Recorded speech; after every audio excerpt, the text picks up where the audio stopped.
这是公视第一台，刷落来请收看咱的新闻。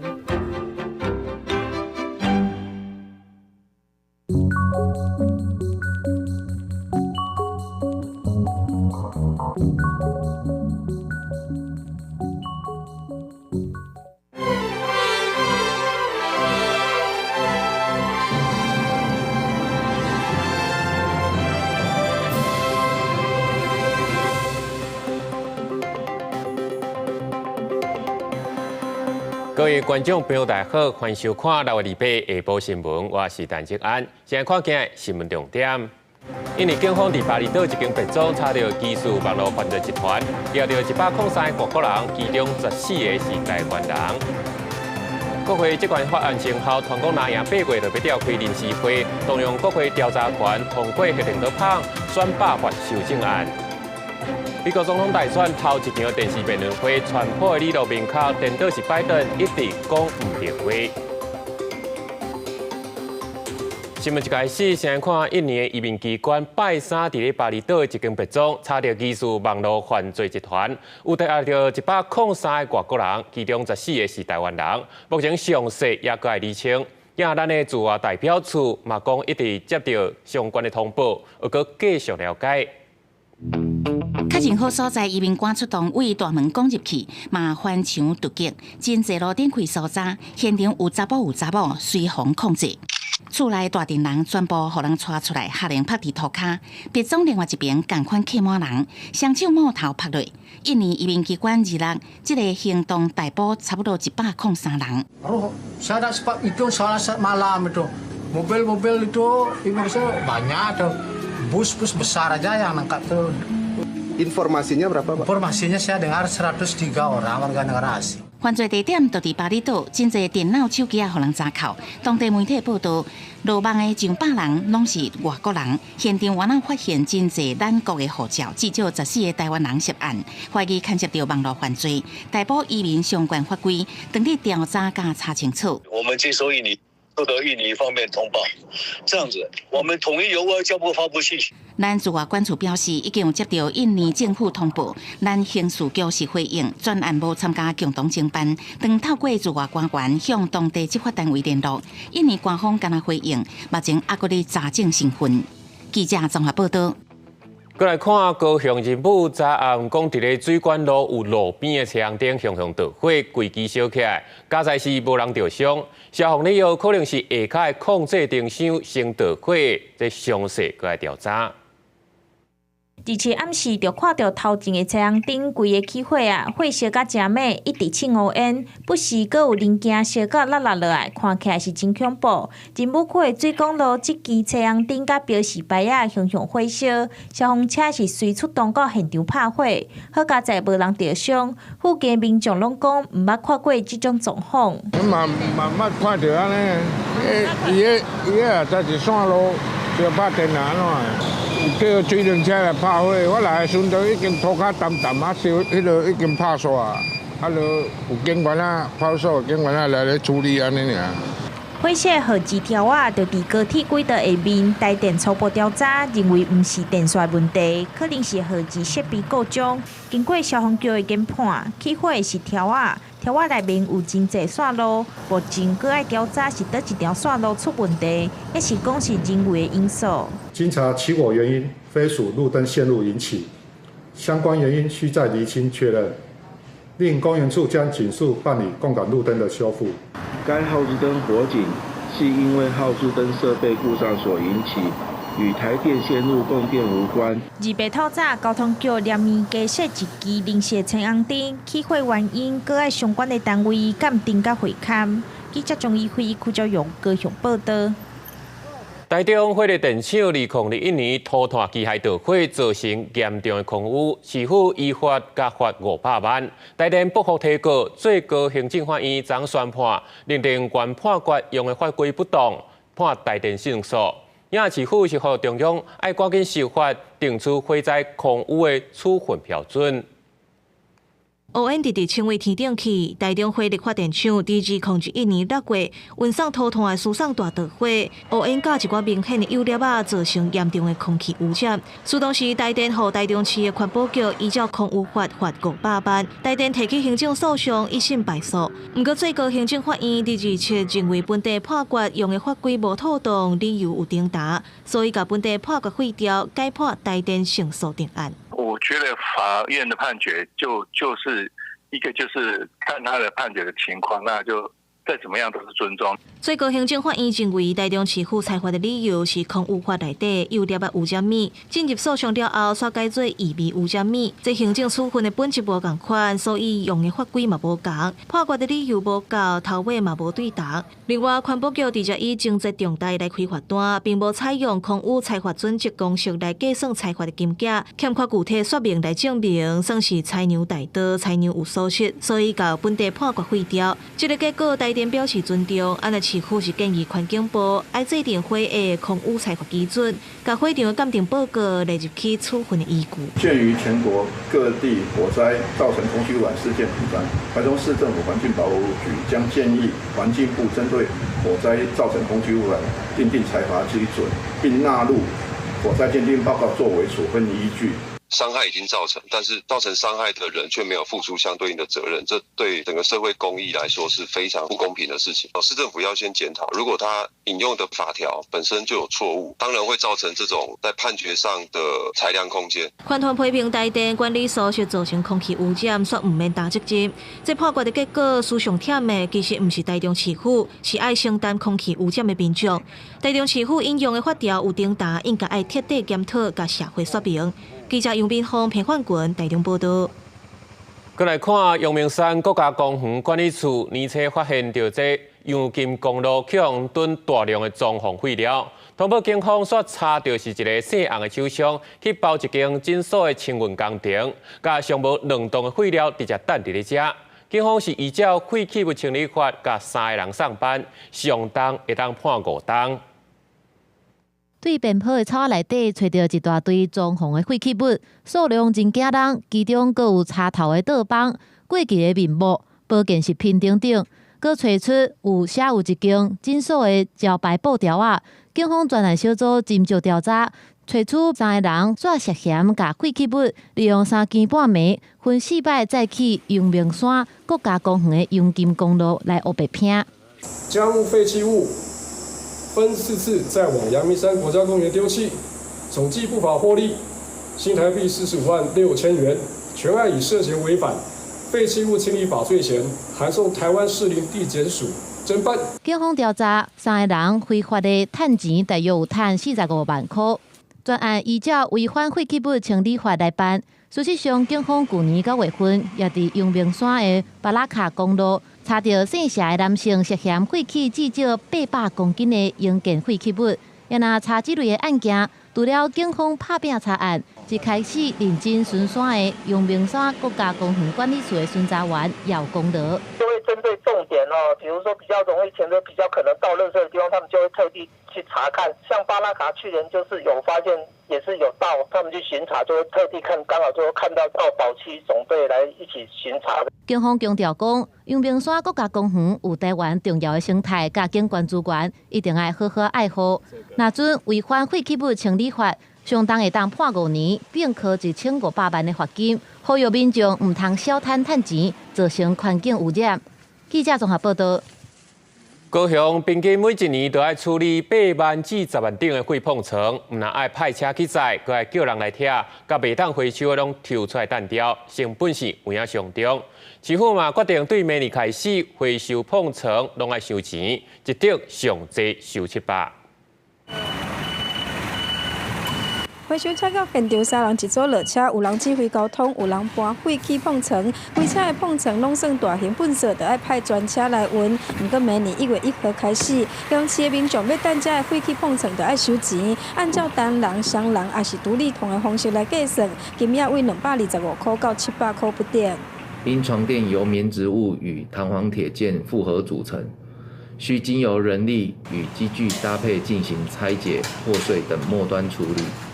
考量使用者付费原则，并反映清运、拆解、处理等各阶段成本。市府统计，这2档每一档废气碰层的运量大约10万层，可能着人力还有油料成本，加上清运了后，这民层爱处理的程序非常的复杂，才决定爱使用这付费。700不贵啊，我说我上次那个请外面的来载废弃物，一车就要将近1万块了。那个大型废弃物收费是合理的，合理啦，因为你看他们出动也是有人员嘛，对不对？有油嘛，对。回收碰层爱自费，民众大部分拢认同，但是有人烦恼，有可能带动着轻工业者嘛要缀咧收钱，也是讲有人故意跨管期去等碰层。但是针对这个议题，邻近的台南市甲屏东县，伫个这个进前无做出回应。记者王刘婷、陈hen坤强报道。宜兰大溪即马饭店是愈去愈侪间，到单刷连一间水资源回收中心都无。这饭店甲徛个家庭废水，就安尼直接排入去水沟内底。县政府目前是按算伫咧25连水门的附近起废水处理场，不过这个引起在地养殖业者的抗议。大溪温泉饭店真济，大家拢会产生真济温泉垃圾水，不过因为无水资源回收中心，这垃圾水甲家庭垃圾水，拢会直接流入去沟内甲溪内，产生臭味。这个很臭的。一袋一袋粪扫位，感觉搞起来真臭。公部门逐年拢爱开真济费用清理，为了解决问题，电影争取兴建水资源回收中心。但是这也势必要做，因为咱大溪污水量很大，但是却没有污水处理跟污水下水道，这唔对。不过水资源回收中心设置都真歹找，县政府初步选定第25连水门正面做伙兴建，国家污水管接管经费一定爱35亿，大家会当处理1万多吨垃圾水。28起庭开说明会，煞拄到当地居民反对，担心垃圾水会冲击生活，希望县政府另外找所在。因为我是市营啊，你水滴污水滴啊落，变我讲遐市业就治袂起来啊。污水滴啊。我放到恁厝边敢无好？这个物件放到你的厝边有好无？它的大方向是我们尽量朝着靠海，然后朝着周遭的一个住户可以几乎是减到最低的一个这个方向去选址。县政府是讲，水资源回收中心就是要处理垃圾水，排出来水绝对清气，对养殖业无影响。说明会收集电影意见了后，还佫会修正计划内容，另做会当依序强势，一定2026年向中央争取经费来兴建。记者综合报道。政治水分明来看国会这款法案生效，行政院长杜英泰今仔就要去到立法院来备询。杜英泰是表示，希望双方会当互相尊重。因即马有风声讲，国民党团按算伫8月要召开临时会，动用国会调查权，准备要通过核电锅棒，佮有选罢法修正的相关草案。国会这款法案生效，其中包含表示国会罪也正式上路，恐惊影响质询甲备询的人。行政院长杜英泰也伫法案生效了后，头一届去立法院备询，安怎应用也引发关注。今天来这里就是要以身试法，看看这样的修法会不会改变国会内部整个质询的过程，双方理性的能够暂且有一个基本的态度，按捺不动，彼此尊重。行政院已经上状澄清释宪，杜英泰也表明态度，希望质询者甲备询者互相尊重。不过，即马也传出南洋按算伫8月份召开临时会，来行使国会调查权，甲通过重大法案，可能包含核电延役草案甲选罢法修正草案。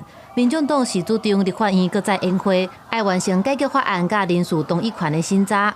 就 NCC 委员所做的决议是，我们一方面谴责行政院院长左荣汉毫无担当。7月12号的时候，我们会要求这一次的立法院必须要再度的延会。很多重大的一些，不管是法案或者重大的一些国会代推的事项，我们想做的事情太多。党团内部有提议要做临时会哈，但时间的部分的话，可能还在讨论当中。总统赖清德进前表示，伫大法官还未做出国会这款法案实现结果进前，无应该向公采取行动做国情报告。郭文德认为讲，应该依法行政。如果立法院有决议请总统来他就应该要来嘛，这依法行政嘛，就依照3读通过的法律来进行。另外，民众党伫选举的时定下2年条款，即马不分区80个立委，伫任期满2年的时就要辞职，由选后的名单来报起哩。近期党内也传出无共意见，郭文地表示规定定了后就袂改变。记者综合报道。咱的小市长吴秀梅已经做7年啊，按算6月底就要落任。行政长杜英泰嘛宣布新的市长要交予中国医药大学医药学院的院长曾成凤来做。食药署吴前署长在过去7年也在工作岗位上让我们看到他的专业跟尽职，希望新的署长也一样的积极负起这样的责任，为我们的食安药品管理多尽一份的心力。很多历届的署长被换下来，都是因为食安的问题。吴秀梅署长被换下来，跟食安的问题也是有关联。所以未来新的署长在台湾的食安问题、跟切药的问题、药品的管理、药品品质的控管，都要非常的用心。药师公会理事长黄金顺表示，新的小市长曾成凤长期拢伫咧学界，未来要做市长，除了爱处理药的问题、食安问题，恐惊嘛真歹解决，搁再加上即马当咧欠缺，这项项拢是大挑战。刚才看总统赖清德今日是去到成功岭看菜鸟兵仔练武训练。了解国军加强走规、正常救护、空间战斗等等训练的状况，嘛亲自颁发加菜金勉励国军。向前推进，并稍因示意敌警戒部队。行进的时阵，发现不明敌人挖进，赶紧就地找阿虎转换组倒的方式射击应敌。手过无细日去榴弹击到，伤兵虽实施自救，用指挥大处理伤势，就继续投入战斗。确认敌方位置了后，小队交插阿虎向前，用火力压制敌人。进入建筑物这种限制性空间，敲锤肃清，第一要务就是找到生存者，若是发现有伤者，爱随救援。互相阿虎甲伤者快速带离战场，完成任务。第二次勉励军校毕业生了后，总统赖清德28由国防部长顾立雄陪伴，国到台中成功岭指导新兵入伍训练，就是希望国军训练会当为地基拍在。勉励官兵精实训练，赖总统特别颁发加菜金，慰劳国军兄弟。天气热有没有问题？没有问题哈。我刚刚看你们的操练啊。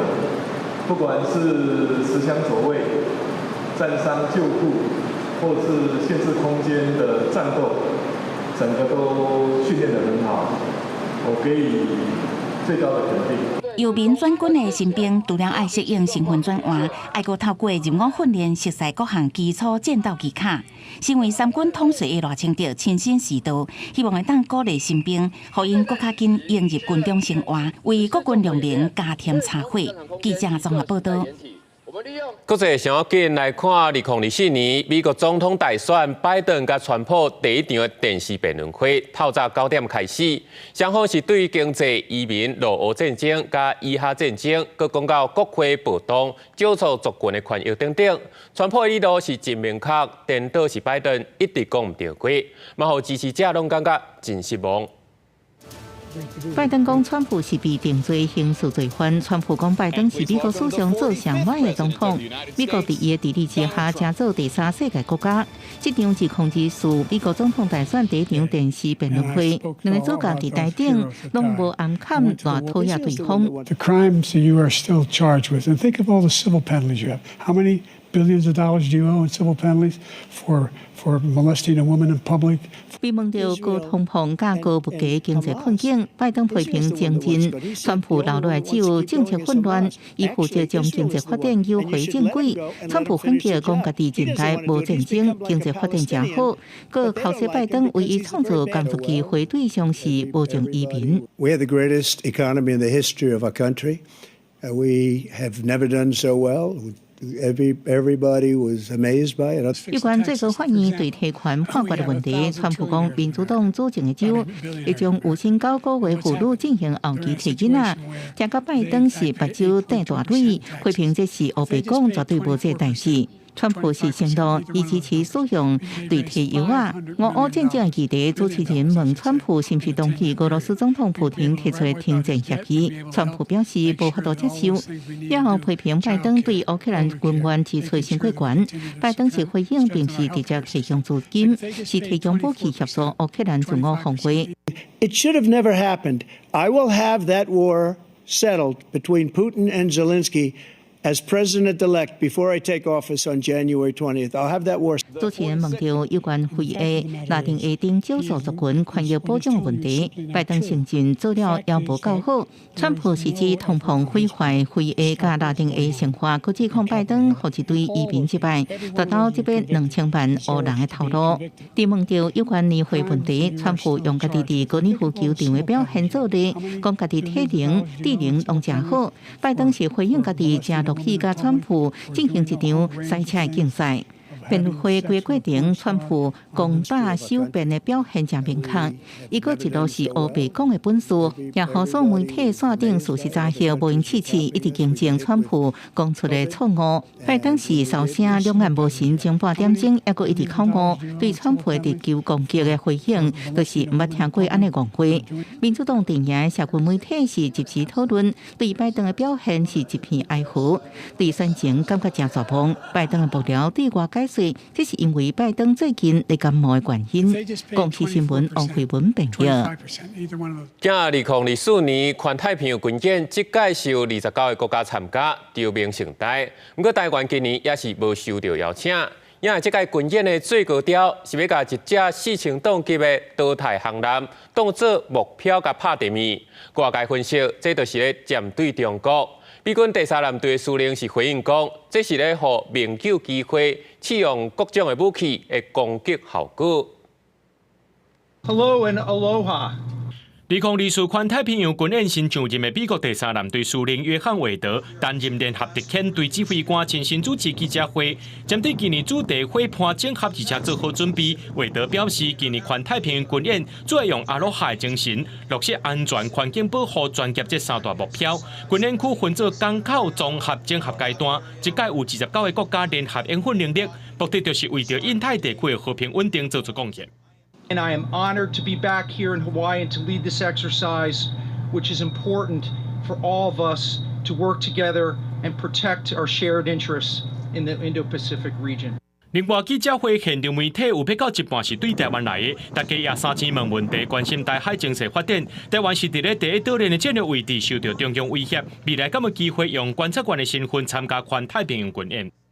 China was not invited this year just because of the reluctance to adhere to international rules, norms, and standards. 针对海巡新德南进前出现伫夏威夷，台美双方敢会伫咧海面无意中撞到。另外讲到中国军机扰乱台湾顶台海基地，为着大部分是拢闪过。不过今年军演的重点是甲对航艦塔拉瓦号结合定底，外界解读是咧武器攻击，中共两侧攻击艦航艦。The RIMPAC exercise will sink the USS Tarawa. Is that to prevent China invade?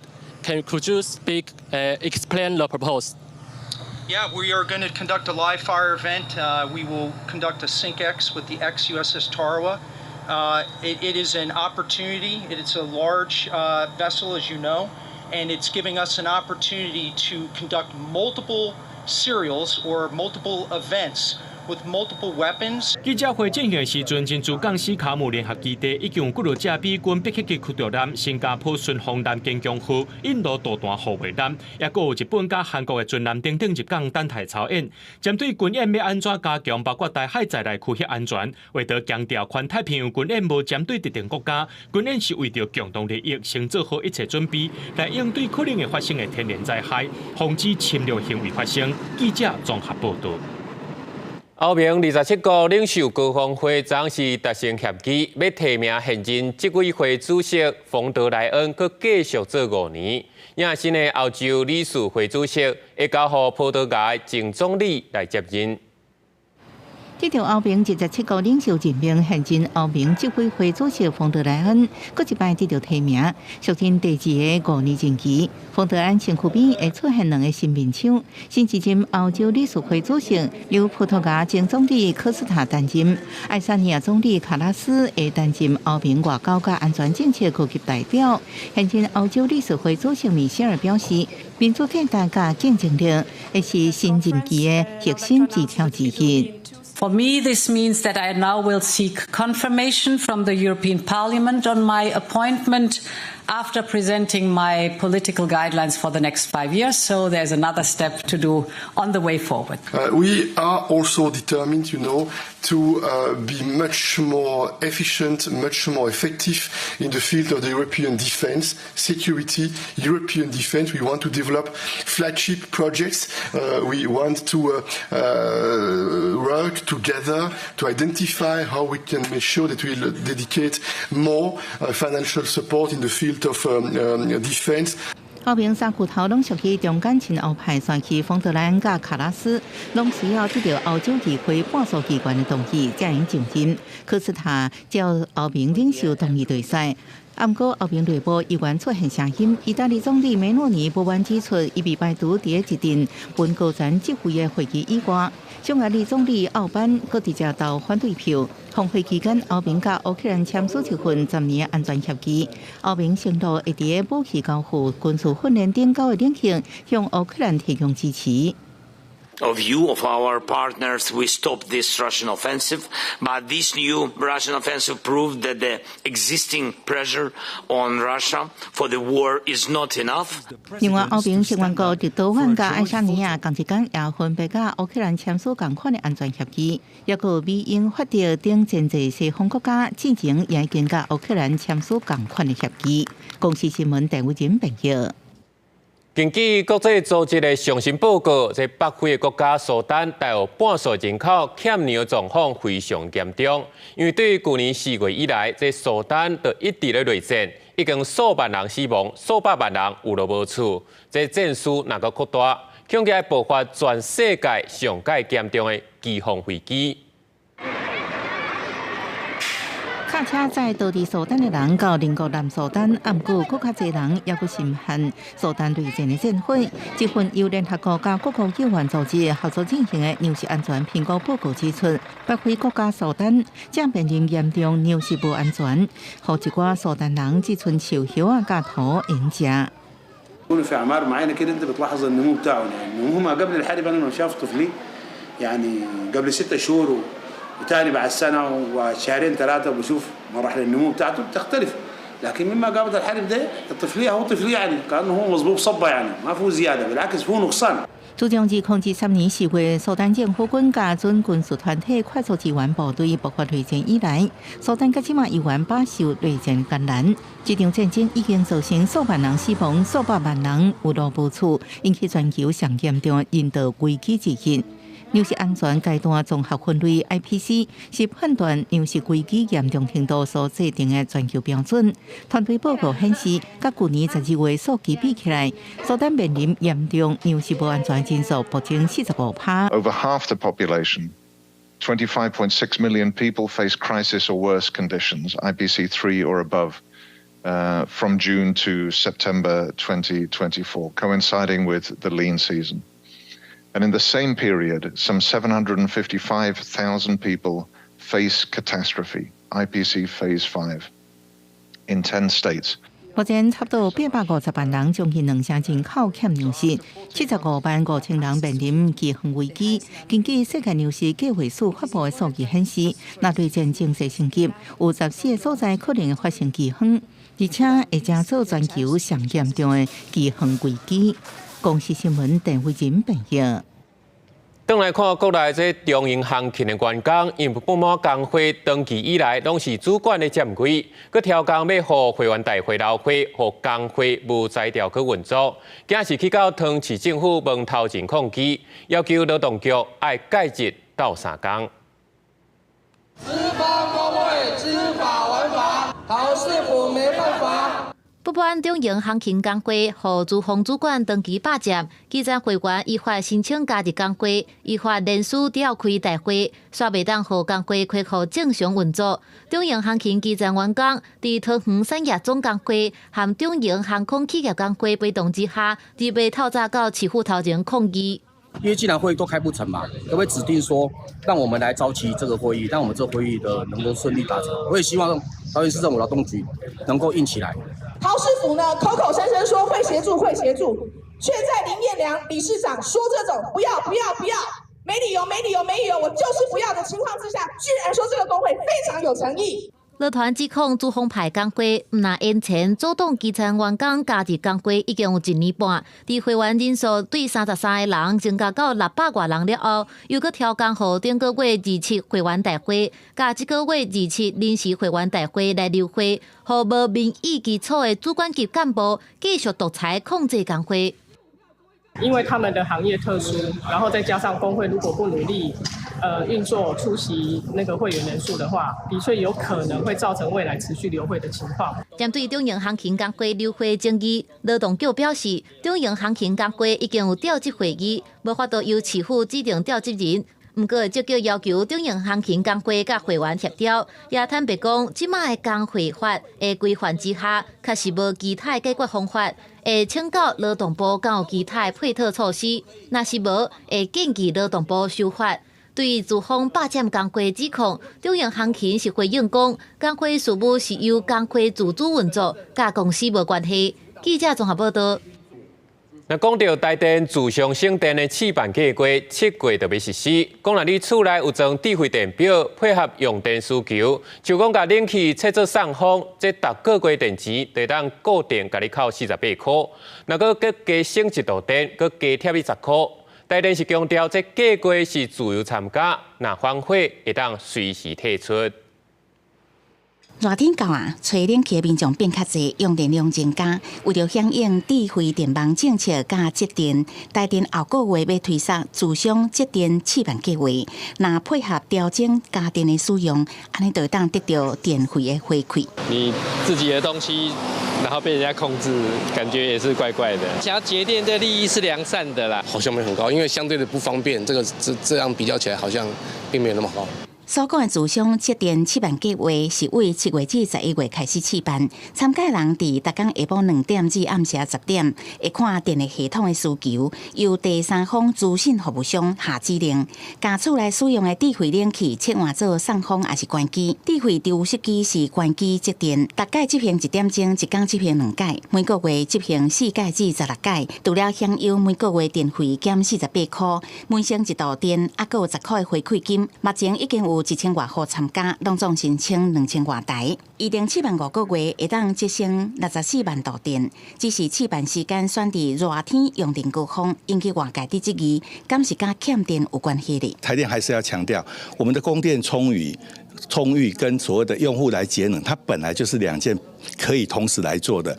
我们不能因为我们的电力充裕，我们就说我们不来节约、不来节电。节省的发电量来看的话，其实帮助并不大。就算是这样子的节电量，他也希望能够来推行。显然在供电的部分，他认为今年夏天会是比较紧绷的，到11月中间还会碰到一段时间，机组要开始税收。台电表示，这是自愿性节电计划，在执行省电的期间，参加人也是有家电使用自主权。若做想要反悔，也会当随时取消，呼吁民间甲商业用户会当共同推展节电行动。记者综合报道。环境部有告要扩大开发行规，应该实施环评相关的认定标准。过去是干那重要湿地才需要做环评，即马是佮增加野生动物保护区，佮有特定农业区等所在。另外，山坡地开发超过15公顷块，嘛拢爱先做环评。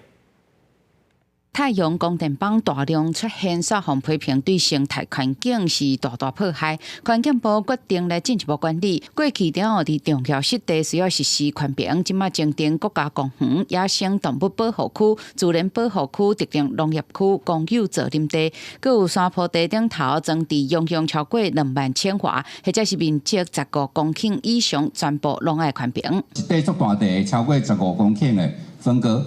那我们也这里面也提到了，就是你如果有这种情形，我们其实也规范了所谓的累积合并的这个计算的问题。环保署表示，新规定会增加大约2成供电开发案需要进行宽屏，针对地热发电开发嘛，更较优先参考菲律宾冰岛的做法，总值容量为原本1万千瓦放宽到5万千瓦，才需要宽屏。新能源企业的计划像氢能是免宽屏。试验计划的状况是相对的规模是小的，真正商业化的时候，就会进到了我们的所谓的这些发电设施的环评里面去。环团肯定修法方向，但认为宽屏只是把关机制之一，要保护国土和环境生态，必须要跨部会。个案的环评不足以解决光电的区位选址，还有设置总量的累积效应的问题，仍然需要经济部、农业部、内政部等相关部会去提出部门空间发展策略。环团基地像7个盐田等生态丰富的地区，若无互纳入重要湿地，无法定的成分，恐惊嘛无法度透过宽屏来进行把关。议员认为应该来进行政策宽屏，面对土地竞合、选址等问题，更加爱跨部会来讨论。记者林俊周良上台报道。地方的消息来看，台南的银控区公所近期是办理零国泰能源招考，每个月薪水加奖金上济会当领到4万7，这届是有8人来报名。公所为着表示慎重，佮特别跋杯请示地藏王菩萨，请菩萨来拍分数。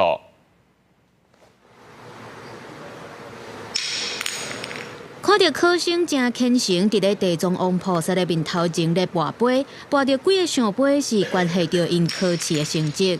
这是伫咧台南银控区公所招考灵骨台预购人员，头一届互地藏王菩萨来参与测验。那在这个场域里面，也是一个人神共治的场域，所以想到说，应该也可以纳入一下跟我们一起工作伙伴地藏王菩萨这边的一个意见，所以就有12分的配分提供给地藏菩萨来，请他来做一个面试，打个成绩。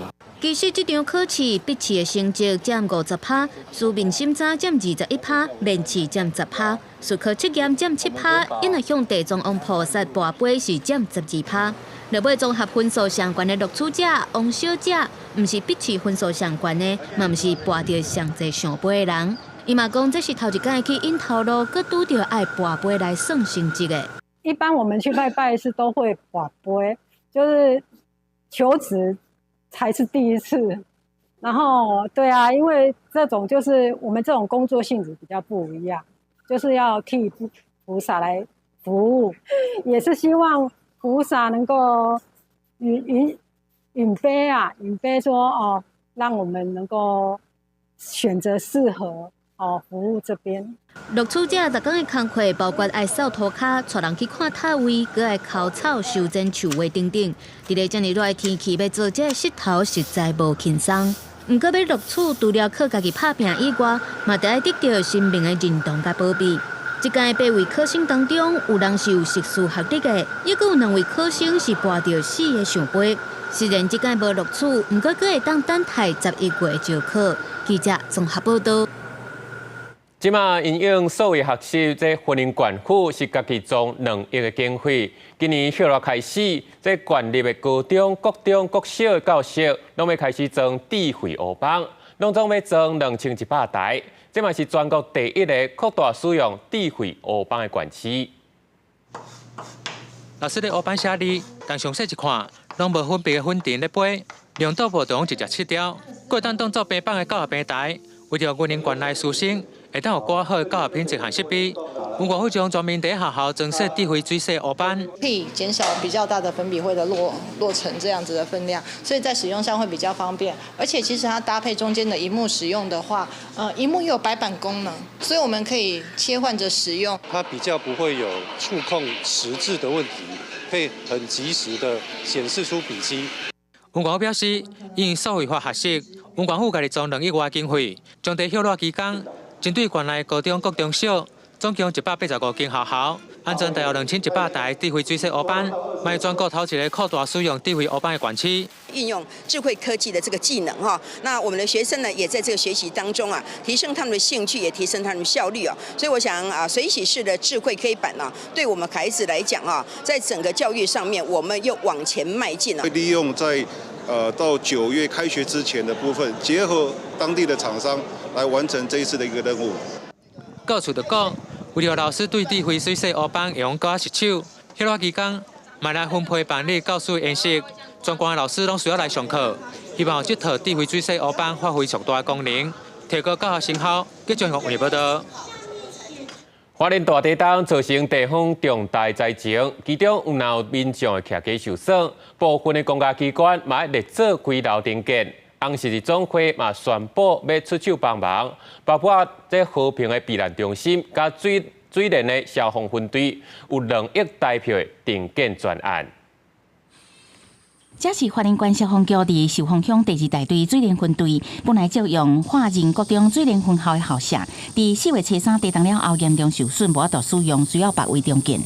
原先的校舍本来就不是说很符合我们消防厅舍的一个用途。那经过这一次的，就是红十字会的大力的挹注之后，我相信在未来在厅舍上的使用，应该能更符合我们消防队出勤的需求。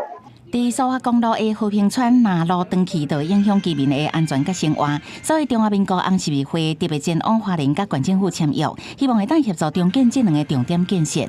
今天是为了要签署两份跟县政府的合作契约书，一个就是要重建水莲分队的厅舍，一个是要在秀林乡的和平村建置避难救灾中心。2件契约合起来将近2亿。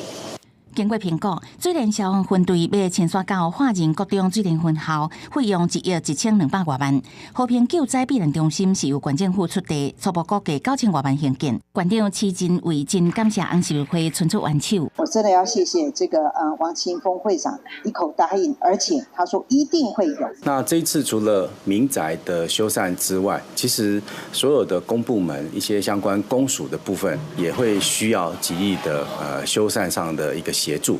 红十字总会讲，以后民体部分若做有需要到3工，也继续提供协助。另外，台北仁爱西亚会嘛捐40万现款响应，希望会当帮助花莲复原重建。记者综合报道。再来看台东有一间卖花草的店面，因家己卖去店门口的人行道顶悬，种一寡杂志的食物，兼做美化。不过最近刷起用检举讲占用人行道就要罚。公所表示，伫人行道种花会当用领养的方式，不过爱先申请，只要花店业者补上申请书，就袂处分。台东市民航路这条150公尺长的人行道挖车路的绿带区，互经营关系民众家己认养种食物来食日头绿化。人行道也无坑杂物回间阻碍通行，逐工也来摒扫。不过最近所互人检举占用人行道爱开发，民众认为真委屈，伊家己出钱出力为市公所维护人行道也做10多年，即马煞要被罚。我就觉得很委屈，我的出发点我不是占用人行道，而是希望把它绿美化共分享。而且我基本上我自己本身都要在里面工作，来来去去，我怎么可能挡到自己的通路？台东市公所列管的人行道有几10公里长，也拢有绿带区。不过公所尽力在地有限，伫97年就推动公有路顶公园顶认养办法，其中有人行道绿美化设施拢用申请认养。不过12年拢无民众来申请，即无民众因为家己认养也无方介沟通，市公所表示辅导民众申请。可能会再去补一个程序啊，就是说还是请他来做一个申请，然后我们再去同意他。因为他可能当初在申请的部分可能比较没有清楚。市公所强调，人行道绿带区是公家的绿地，南市用来私人营业加种菜。市公所欢迎民众来认养，会加强宣导。记者综合报道。讲到这几天的天气，有影是真热，这气象署是对真侪县市发布高温警告，尤其是西北部的县市，可能会出现36度以上的高温，恐惊会热到几礼拜。也针对气候变迁，气象署今仔嘛新发布一支气候变迁的教育影片，让民众对日常生活开始行动，保护地球。日头车影影，即阵啊天气是真烧热，各地高温拢有34度以上。气象署拜五也针对台湾西半部的大部分县市发布感染式的高温灯号。高温灯号在整个西半部几乎都是有涵盖在内的，那包含黄灯、包含橙灯，部分区域来到36度的高温表现。那主要细致的范围可以发现呢，大多数都是落在比较偏向是中南部地区，越靠近内陆、越靠近这个山路地带的时候，近山区这温度表现都是比较高一点。而在北部地区呢，当然大台北地区呢，这中心的范围也是有比较高的温度表现。气象署也提醒，过头了后，尤其中部以北、宜兰、花莲地区要注意大水雨。未来一礼拜拢是这款的高温、过头落雨的天气形态。拜五暗开始，南海水气上北，南部地区要注意准雨。当年的热天哪像愈来愈热，气象署为了加强民众对气候变迁议题的关注，为2022年开始规划这支气候变迁通识影片，希望增加民众对气候变迁议题的重视。里面的内容邀请当然包含了我们气象界的水资源、能源领域、环境领域的相关的部分，专家来帮我们做相关的说明那希望能够去呈现我们在台湾所面对气候变迁现象过去、现在到未来，以及它的冲击。气象署表示，因透过剧情，甲真好理解气候变迁知识，用较趣味的方式展现，互民众知影。未来这期70分钟长的影片，也会安排到学校播送，互民众愿意为日常生活开始行动，共同面对气候变迁的挑战。记者林玉凯台北报道。根据卫福部的统计，淋癌在查某人的死因当中，死亡率是排第2高的。这淋癌若是早期发现，这5档内存活率是有到100%。不过，民团指出，目前早期淋癌的治疗真济拢是无健保的，负担是有影真重。或政府应该重视淋癌的医疗权益，扩大个补助，降低乳癌死亡率，早期治疗要加强。关注淋癌议题的民团甲立委拜五共同召开记者会，根据卫福部公布的统计，早期的淋癌就是淋甲1期，5年来存活率要100%，甚至有可能好甲离。虽然政府拢鼓励早期体检、早期治疗，但是民团指出，目前伫咧早期淋癌的治疗方式甲药物，侪侪拢无健保给付，对患者来讲，经济负担是真沉重。得到癌症的时候，会想说自己是不是要更严重一点才能获得健保的理赔哦？大家听起来有时候觉得很不可思议，可其实这就是发生在我身边的故事。我自己就是在淋巴没有感染的情况下，那自费了100多万做治疗。乳癌的病友大概在20岁到54岁之间的病友，其实高达45%，上有老下有小需要奉养的阶段，所以这些一个癌症对他们的身体的冲击、对他们的心理的冲击、对他们的经济的冲击都是非常的大。根据卫福部的统计，10年来淋癌的死亡人数逐年增加4.9%，其中有6成拢是早期淋癌。有的患者因为经济能力有限，甘愿会拖到病情较重、有健保给付的时才来治疗。民团呼吁政府要重视早期淋癌患者的治疗权益。健保署是回应讲，会甲民团的建议早登去讨论，敢要扩大健保给付的范围。从早期发现，然后我们也会朝向就是早期用药这个部分优先来给付。那我们会整体的来做考量，但是逐步的来扩大这样子。另外，在淋癌体检率的部分，民团嘛指出，台湾一直拢在3-4成之间，其中有超过一半的女性拢知影会当体检却毋捌做过，呼吁政府要加强宣导。高健署是表示，会针对卫生教育甲宣导继续拍拼，互女性拢通克服心理障碍，接受体检。记者卢尚如、郑俊佑台北报道。根据城大统计，全台湾有机车驾照的65岁以上的占差不多1成，不过出车祸的比例是有悬到4成。台北监理所特别开办中高龄驾训课程，针对中高龄设计安全教学，望减少失落骑车事故发生的机会。教练出发，他时速不用快，时速30就好。教训员骑车失犯错误的大东啊，5位中高龄的学员认真听课。这是台北监理所甲驾训班同齐开的中高龄驾训课程，内容包括车辆检查、紧急动车、透过倒算、明白交通规则等等。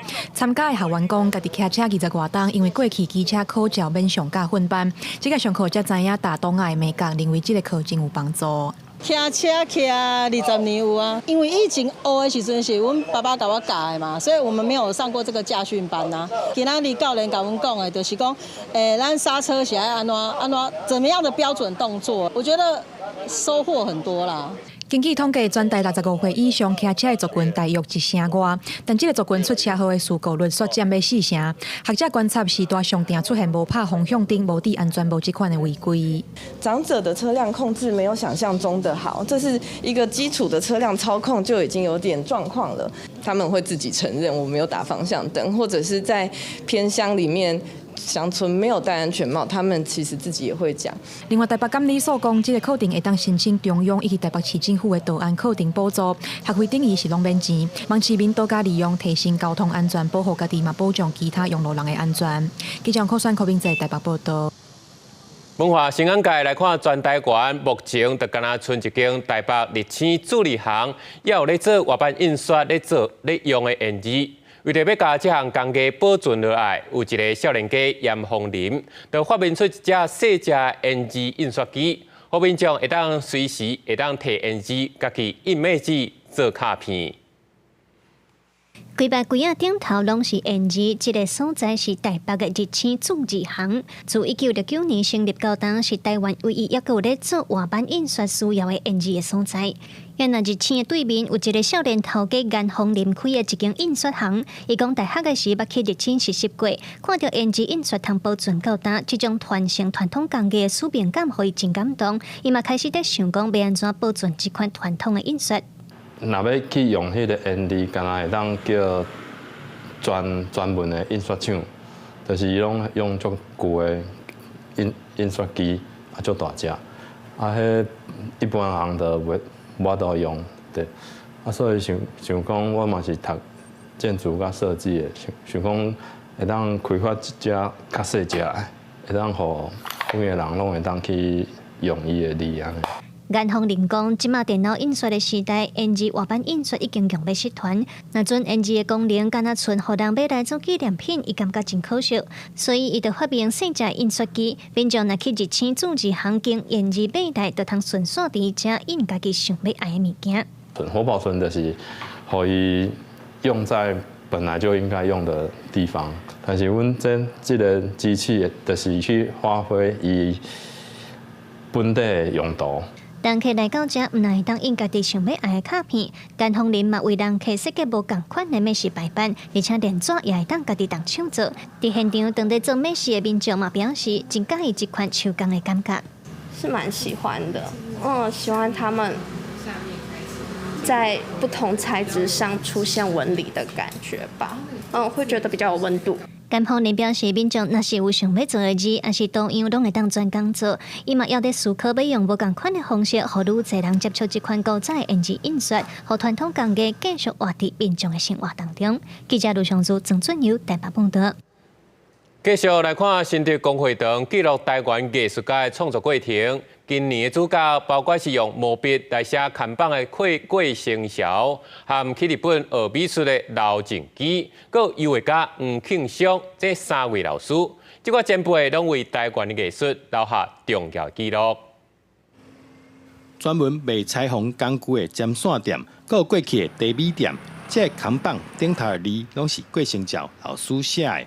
桂成桥讲，其实伊家己原底兴趣是画图。不过，因为厝内是咧经营刻印仔店，就安尼自细汉6岁开始，对老爸学写毛笔到单，我要80年。好功夫，把印真侪店头家专工来找伊提字，目前伫新竹市区共款阁看会到。我本身是爱画图啦，写的是阮老爸，因为这汉文囝袂读字啦。伊的希望是我读书，写字，我就汉文啊，无法度教育的意思啊。安尼啦，直直安尼叫我学识啊啦。即马拢个用电脑啦，电脑较紧啊，方便啊那啥。是要什么立体嘛会用啊？新竹工会堂已经连续4档透过影像记录台湾出名的艺术家。今年除了有朱画家郭成照以外，佫已经接到92岁过去对李德宽老师学画图的黄庆祥画家，以及对日本学画图回来刘正基老师。师范学校当时是公会的，所以家境又不好的学生，大家都去考师范学校，就是遇到李泽藩老师，美术老师，他是有教无类的，不管怎么样的学生，只要到他那边去画图，他都会很仔细的、很详细的告诉你要怎么画、怎么做。除了影像记录，工会堂更加收集来的资料，经过整理出版成册。未来会继续对全台湾找出无同领域的艺术家，为台湾艺术留落来珍贵记录。记者杜君和新竹报道。下晡报天气情况来看详细资料。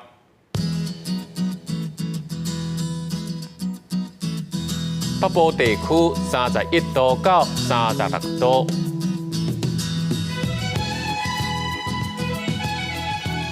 中部地区31度到36度，南部地区32度到36度，东部地区30度到34度。外岛地区29度到33度，各未来3天的气象。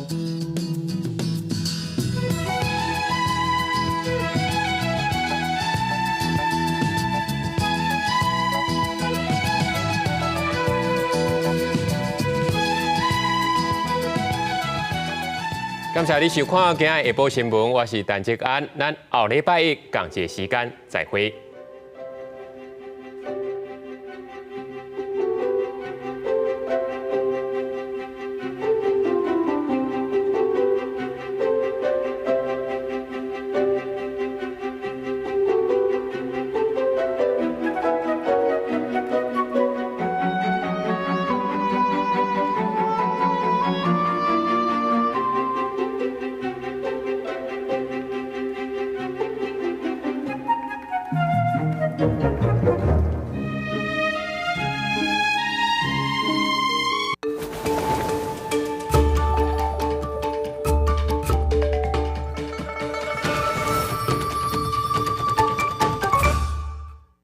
一支手机啊，一台相机，对台湾头到台湾尾，公民记者行大社区，用因的观点记录砖头，这是城市各角事